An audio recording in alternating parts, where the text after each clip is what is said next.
And we're back. Hello, everyone. This is me, Gian, again, with you for what would be a second edition of this club podcast that I launched last week. Initially, when I got this going, I didn't think there would be a second episode. I really thought it was going to start and end with one. But to my surprise, I got quite a lot of feedback and messages. A lot of guys listened to the first episode and got some useful stuff from that. And more so, a few guys even wrote back with some questions, some things to maybe address in upcoming episodes. Another reason is I enjoyed talking about something I feel passionate about, which at first I thought I wouldn't because I consider myself to be quite introverted, but talking about something I was passionate about, I really enjoy that. And everybody knows that I'm passionate about Taekwondo. Everybody knows how I feel about competing in the Masters divisions. And I just put it all out to you that time. It was actually quite a busy, fruitful, and exciting week for us here in Malta. We hosted an amazing training camp here, welcoming two really good friends of mine, coaches Vaso and Tula, for what would be the third time we worked together as a team. And we welcomed folks from 11 different countries, all in one space, a beautiful area in Salini Hotel, where we hit a 3-day training camp. We welcomed kids, cadets, juniors, seniors, and even masters, which was great. We hit everyone in that weekend, and it was really great to see everybody having fun, making friends, and training really hard. We took some good photos of the event too.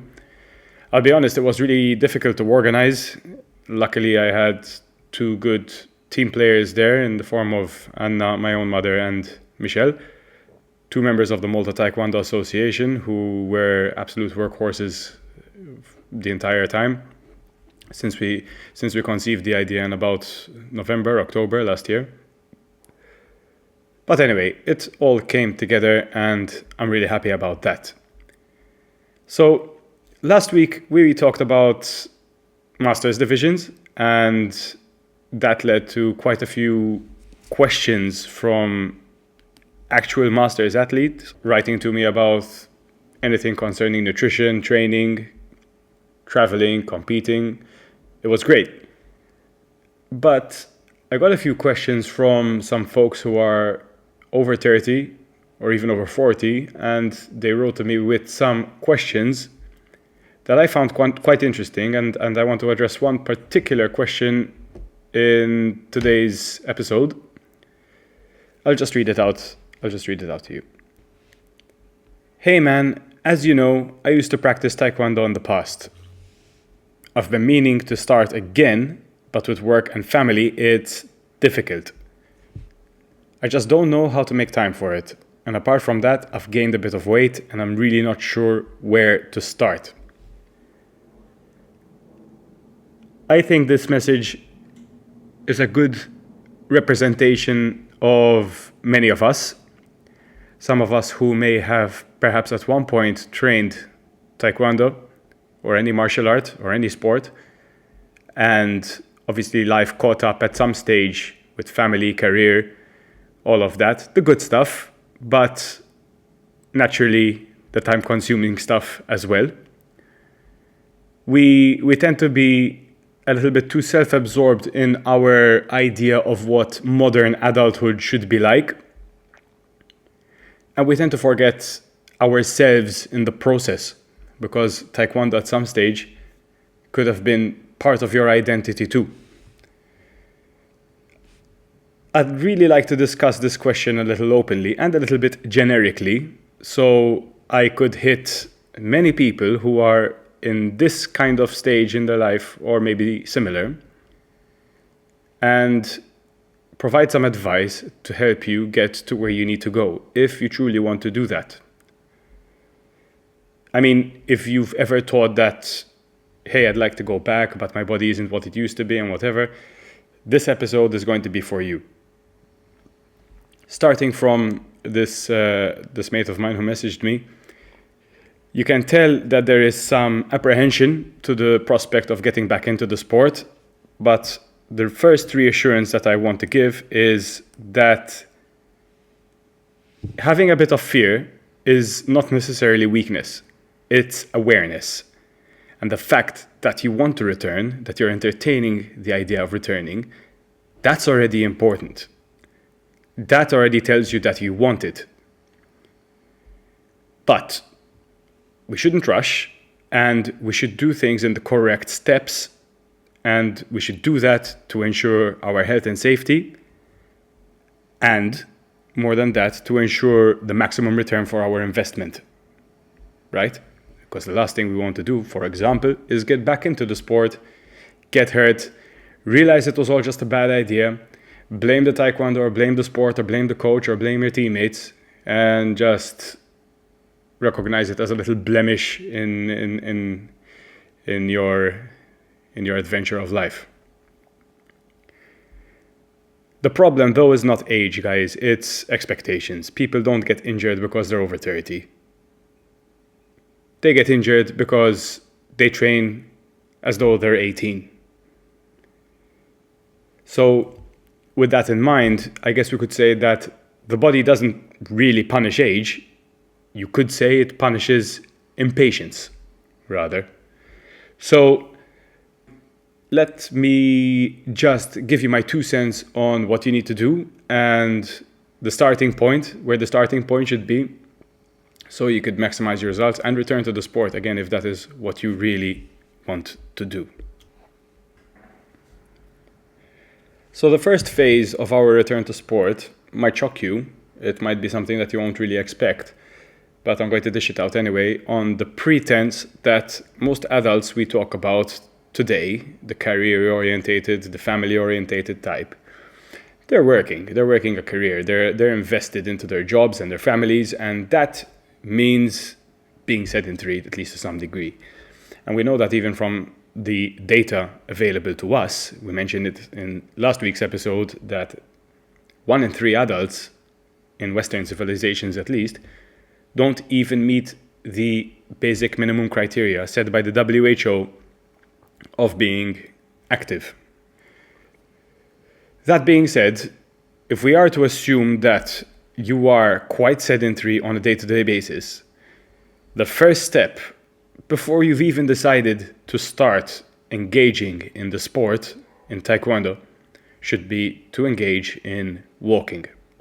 This phase starts from even before you get back into the sport, because it should be seen as a kind of transition from a predominantly sedentary lifestyle to one that is a little bit more active. In fact, it is active, but lightly active. And that would bring with it many advantages. I always recommend walking 10,000 steps within a 24-hour period as a non-negotiable. I do that myself too. It's one of the simplest ways to increase your daily energy expenditure without stressing the joints. As an aside to that, it also uses fat as a main fuel source. So if you managed to somehow maintain a slight caloric deficit in terms of your diet and walk lots, you're going to see a potential change in your body composition. And that means potentially more muscle, less fat. I'm mentioning this specifically because the guy who wrote this question clearly remarked that he had gained a little bit of weight, which is to be expected when your life goes into the direction of career and family. There is more to walking than body composition. Potentially, it could prepare your joints and your tendons and your connective tissues for the higher forces that are to come later, hopefully. So, walking can be used as an intermediary to Taekwondo. It will improve your tissue hydration, it will improve joint lubrication, tendon stiffness, and if nothing at all, it could just get you moving a little bit more anyway. Think about it like this. Your body adapts to the stress that you give it. And if you don't give it any stress at all, it will adapt to that too. So, if you spent years physically limiting yourself, your body is going to adapt to that. With that argument, the worst thing that you can, in fact, do is go from the couch to the mat without any intermediary in between. That, in my opinion, is a sure way to injury and demotivation. So, from even before you've decided to restart, to reignite your Taekwondo journey, just walk every day, shoot for 10,000 steps per day, spread over the course of your 24-hour period. Healthy habits tend to attract each other. So, once you start this first phase of your approach, I would argue that you could shift into the second at the same time, and that's your way of eating, your nutrition. And now, to warn you from before, this is an incredibly vast topic, which we will not discuss in terms of scientific literature in a deep way today. We can do that in the future. But I'm just going to keep it as simple as possible because, like I said, it's a very complex, very vast topic, which we're trying to condense in a matter of a few minutes. As a general rule, if you're going to focus on nutrition to improve your health and fitness, don't think too much about eating less. Start by eating better. On that note, I would encourage mainly the consumption of single ingredient foods. If it came from the ground, walked on the ground, or swam in the sea, you're probably good to go. We're talking about your vegetables, your fruits, your legumes, your eggs, fish, meat, and dairy. We can also consider some whole grains, especially if the activity demands are increasing. Your plates generally should be packed with protein, carbohydrates, and fat, so they should be complete meals. But of the three, the most important one, without a shadow of a doubt, is the protein. The protein source should be the first thing hitting your plate. Then you can add vegetables, something that gives you energy too, like rice, potatoes, or fruit, and a little bit of healthy fat. And that, my friends, is a complete plate. If you consistently do that, breakfast, lunch, and dinner day 1, breakfast, lunch, and dinner day 2, breakfast, lunch, and dinner day 3, then your body composition is going to take care of itself. You're going to notice the weight creeping off. You're going to notice that you feel better. The inflammation, the generalized inflammation accrued over the course of a few years will hopefully start to decrease. But this needs to be done with consistency. In addition to that, many would argue that they would prefer snacks or liquid calories in training. I would argue that you need none of those. Again, there is nothing to contradict the logic behind having a breakfast, lunch, and dinner in the absence of ultra-processed snacks, liquid calories, and mindless eating throughout the day and especially the night. So again, in terms of your diet, provided of course that the walking is already initiated, focus on having just 2 or 3 meals a day. Complete the meals with the protein first and foremost, then the carbs and the fat thereafter. Don't fuss too much about one or the other. So it's not about having more carbs or more fat, forget about that. So long as your food is coming from natural whole foods, then you're good. Speaking of fat, fat is one of those foods that have been demonized over the course of our nutrition debating. But to be honest, the diet must be complete with dietary fat. And my go-to choices for that is usually extra virgin olive oil, walnuts, avocado. These are good, particularly because of their fatty acid profile, their bioactive compound, and their cardiometabolic effects. They are rich in monounsaturated fatty acids, in polyunsaturated fatty acids, They improve cholesterol profiles, they're rich in polyphenols, and apart from that, they have a strong backing of science behind them. One example I can think of off the top of my head is the one found in the Predimed study that showed that a Mediterranean diet supplemented with extra virgin olive oil, just the extra virgin olive oil, significantly reduced the cardiovascular events in high-risk individuals. But anyway, speaking about nutrition frequency, this time, I would argue against the eating of snacks. Why? Fundamentally, it's a good way to limit unnecessary caloric loads, and it may do that by potentially introducing a fasting window intermittently. For example, I'm going to tell you what I do. I'll have a breakfast, lunch, and dinner, so that's 3 meals a day, and nothing in between. That means I will potentially fast for, let's say, 12 to 13 hours between dinner and breakfast, and I would be fasting for 6 to 8 hours in between meals. So again, literally nothing consumed in between the meals except water and black coffee, which I personally don't have anything against from a nutritional standpoint. If you have 2 meals a day, you can expand that fasting window to 16 hours of an overnight fast with a 6 to 8 hour separation between meals, which is also good. It's going to make you eat a little bit less if you do it right, okay? Because if during the eating window you're going to smash 2 or 3 Domino's pizzas, then all the effort is going to be for nothing. But I do think there are some benefits to fasting if it's done with discipline, especially if you are significantly overweight, provided again, most importantly, that you are eating the right things when you are actually eating. There are more than one ways to skin a cat, let's just put it that way. And some people can do fasting, some people don't do fasting. It's not the be-all, end-all of the nutritional program that I would recommend, but it might be a neat way to structure your day and get yourself back into the shape that you wish to get to. Ultimately, it's not about perfection. Good nutrition is about reducing friction. So, when your body feels stable, training, hard training, would eventually become possible again. Considering the walking and nutrition, the two, let's say, initiating phases that we talked about, try and attempt doing them from even before you decided to start Taekwondo, and give yourselves just 30 days. Just 30 days. And you decide if you feel better or not by the end of it. And with all that said and done, I suppose now we can start considering the fun part, which is doing Taekwondo.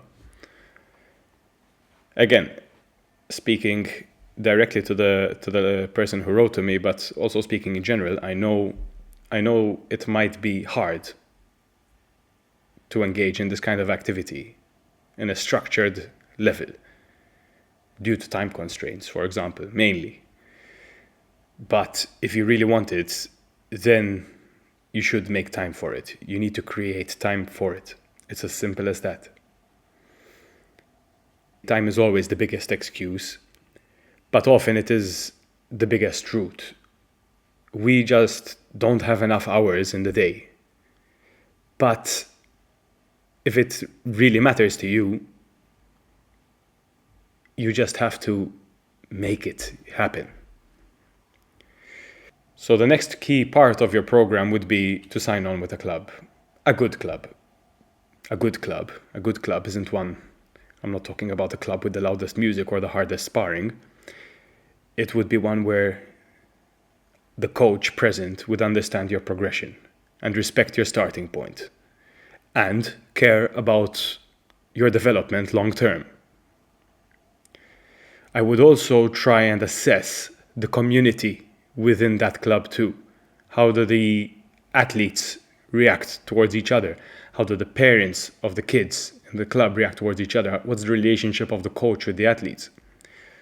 These are things that must go into your assessment, because if you are happy with the way things are in that club, I think personally, not quoting any scientific data here, but this is my personal opinion, it would keep me there longer. Because the one thing I would like to look out for is, are these guys gonna push me or not? If I go into training and I'm not in the mood and I'm not up for it and I'm feeling lazy and I just want to go home and relax and chill, would these guys let me do that? So that is one crucial thing, and it should be reciprocated too. Could you see yourself doing the same thing to others when the new guys walk in the club?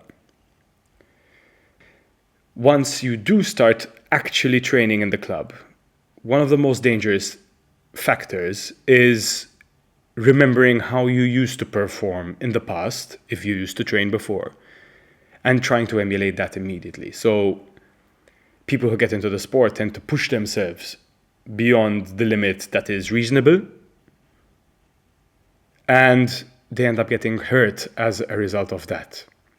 So what I would advise here is to get into training, yes, but do it lightly with, let's say, a self-perceived exertion of about 20 to 40%.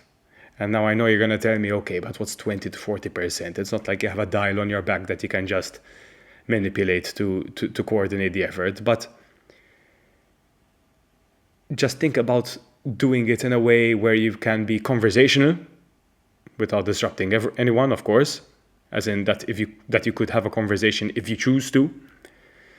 And in a way that you would leave the gym knowing that you could have done a little bit more, but you didn't.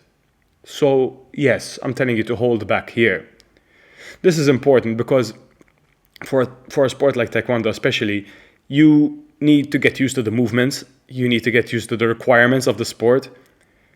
You do need to zone in to the technique properly, and that means, unfortunately, pulling the reins on yourself for a few weeks until you really are ready to physiologically push yourself.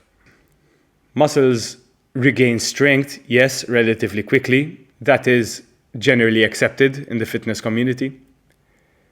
But your tendons, your ligaments, your connective tissue, these take a little bit more time. And tendon remodeling especially, that takes weeks to months. So you need to keep that in mind. And the real risk here is always when you used to do some Taekwondo in the past, and even if you were good at it, that's an even bigger risk, because cognitively, you still want to do that. The memory would still be alive deep within you, but on a physical level, your body will just not meet the demands of your brain, if that makes sense. So, to summarize, get into the club, train, enjoy it, get used to the technique, make friends, socialize, and practice consistently. Don't miss sessions, even when you're not in the mood. Make time for it. And eventually you will reach a point where you automatically start drifting towards the higher intensity stuff. In my club, we perform most drills against time. So if I want my players to attack each other in a certain way and defend each other in a certain way, we make it into a competitive drill where one is doing something and the other one is doing the other thing, and they get to score points based on the success of their execution. This is usually done within a 2-minute interval, shall we say. But the beauty of that is they can decide how far they want to push themselves. So if I'm having 2 competitive seniors, for example, you'd notice that the intensity is a little bit higher, it's a little bit more competitive. They actually celebrate if they manage to get the shot, and they're upset if they get shot on, let's say. But the more recreational ones, they pace themselves, and generally, when somebody is looking fatigued or feeling fatigued, the other one reciprocates and tones down the level. The more veteran kind of attendees at the club know how to do that automatically, which is good. So it's good to know who to pair with, and it's good to be under the guidance of your coach so he can facilitate that regulation, right? But ultimately, it should start from you. You should be able to decide on the intensity yourself and make sure that the opponent, that the partner in this case, reciprocates that as well. And it is in everybody's best interest, I would say, to do that. Then eventually a time will come when that intensity, especially if you're going to be working with the same partners for a long duration, for a few weeks, few months, years, whatever, they get used to you. Everybody will get used to you. And they know how far you can go and how to react when you're maybe not in the mood one day or feeling a little bit fatigued one day. So it's all about tapering. But essentially that's it. You signed on with the club, you're walking, and you're eating well. So the process, as far as I'm concerned, is complete. But I would add something else a little down the line, especially for persons who are over 30 or over 40, masters athletes, whether they are competitive or not. And that, my friends, is strength training. Why strength train? Think about it like this. Strength training is what protects your ability to continue training. So for someone over 30 who's returning to the sport, skill training, which in this case would be Taekwondo, would stress the joints repeatedly. Strength training, on the other hand, would increase your tissue tolerance. So the muscle mass you get as a result of that would have a protective effect. It's not just for aesthetics, although it's good to have muscle mass for aesthetics, but rather it's metabolic insurance. So the more muscle mass you have, even as you age, the better, say, your insulin sensitivity, your recovery, and the more resilient you become as your body ages. Taekwondo is a very complex martial art. It is a very complex sport with difficult movements and jumps and decisive, quick actions. And if you really do want to explore how far your body can go with the sport, age irrelevant, you should be strength training. And like that, you are going to, without a shadow of a doubt, increase your capacity to tolerate those very difficult movements. Forgetting masters athletes for a moment and just speaking in general, okay? So for cadets, juniors, seniors, what have you, anyone of any age practicing the sport, we tend to see that the sport is commonly practiced, so the peak age of the sport is mostly youth. Even in your late 20s, it's considered more like the older segment of those engaged in the sport. We see a peak participation of Taekwondo athletes who are more on the younger side. That is when physiologically the athletes tend to be a little bit more explosive. What is explosive anyway? I mean, the best way I could describe it is strength, but expressed quickly, right? And that tends to be more prevalent. That ability to be explosive tends to be more prevalent in the sport, in the context of the sport, at a bit of a younger age. There are many other factors, and obviously there are some nuances concerned as well. Yes, we do see that the more explosive athletes tend to be more of the younger bunch. But that is not to say that you can't improve your explosivity. And that's also where strength training comes in. So you can't be explosive without a base of strength, because power is your strength expressed quickly, just as we said. And the best part is you don't even need 5 gym sessions a week to do this. Just 1 or 2 strength sessions can dramatically improve your resilience. So here's a system for you, and I'm going to keep it simple as possible. Focus on compound exercises. A compound exercise being an exercise that targets the major muscle groups in the body. In my view, there are about 8 or 9, depending how you look at it. So you have your bench press, your overhead press, your squats, your pull-ups, your bent over rows, deadlifts, leg press, dips, and your toes to bar. And with those in mind, you can hit the gym perform 4 or 5 sets of 3 of those exercises, or 3 sets of 4 of those exercises, paying attention to hit at least 1 push exercise, 1 pull exercise, and 1 leg movement.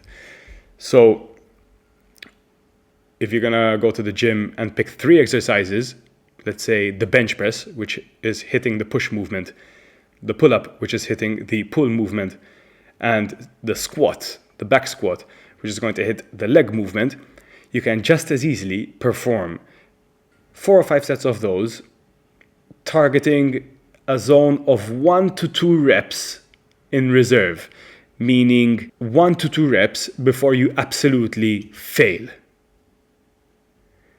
So 3 exercises, 4 sets, go 1 to 2 reps shy of failure, then drop the weights and go home. Doing that, it will create the environment for your muscles to grow, provided there is a good recovery afterwards. That said, our intention here is to progressively overload, meaning from week to week, we should be doing the same exercises over and over, but with the intention to increase the weight or increase the reps or increase the sets. In some way, shape or form, we should be increasing the demand, the output of our given session. That would mean we are lifting more as the weeks roll on, and that would mean we are getting stronger. This, for me, is a very necessary approach to preserve and even improve strength, especially considering adults 30 or 40 or over that, anything over that. Because we naturally begin losing muscle every decade if we don't train against it. Strength training is medicine. It is preventive medicine. So, my friends, in conclusion, if you're listening to this and you think you've left it too long, then, given everything I've said, you haven't. At least that's my argument, and now it's up to you to decide. You're not too old, you're not too heavy, and you're not far gone in any way, shape, or form. At most, you are just deconditioned. And the silver lining there is that is reversible. But, again, to summarize everything we've said, start small, walk daily, eat simply, and slowly remove the chaos in your life. Eliminate the things that don't help you achieve your goals. Join a good club, and when you step back on the mat, train at 20-40%, not 100 or 110%. Leave your ego at the door. Add strength training once or twice a week, eventually, and boom, you're good to go. Ultimately, you don't need to prove anything to anyone. You're not chasing who you were when you were 18. You're simply building who you are now, with more experience, more responsibility, and more awareness. Given the whole process, all of these phases that we've discussed, I would say give yourself 4-5 months maybe, but 5 months of consistency. And you decide whether what you've done has paid off or not. Wrapping things up, I think that's more or less a comprehensive summary of how I would return to the sport, where I am in the shoes of the gentleman who wrote to me and many others who hopefully are listening to this who potentially could be in the same situation. I am more than happy to answer more questions, especially if they're on this subject. If you would just drop me a line whenever you're comfortable. But yeah, we need to have more of you in the scene, because the mat is there. It's always going to be there. All it's missing is you.